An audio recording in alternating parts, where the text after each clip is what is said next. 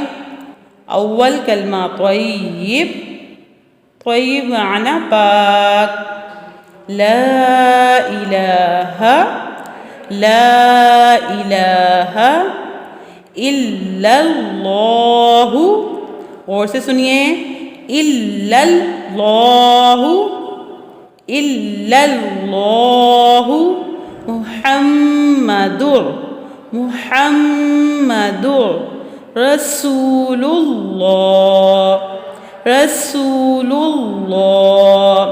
شاباش، کلمے آپ لوگوں نے یقیناً گھروں میں یاد کیے ہیں، لیکن ادائیگی پہ، تلفظ پہ زور دینا ہے، اس کی خوب مشق کرنی ہے۔ اور اس کے بعد بیٹا کھانا کھانے سے پہلے کی دعا، کھانا کھانے سے پہلے کی دعا، بسم اللہ وعلا، بسم اللہ وعلا برکت اللہ، برکت اللہ۔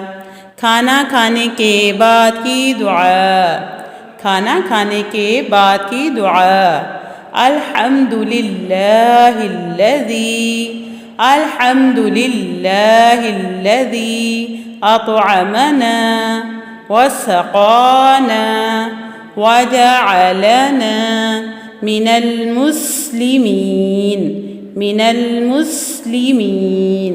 چلیں شاباش بچوں، نورانی قاعدے میں آج آپ نے سبق نمبر 2 تھا آپ کا۔ انشاءاللہ تعالیٰ آگے مزید اسباق بھی پڑھائے جائیں گے آپ کو۔ آپ لوگوں نے سبق بہت اچھے درست تلفظ کے ساتھ یاد کرنا ہے اور اپنا اور گھر والوں کا بہت خیال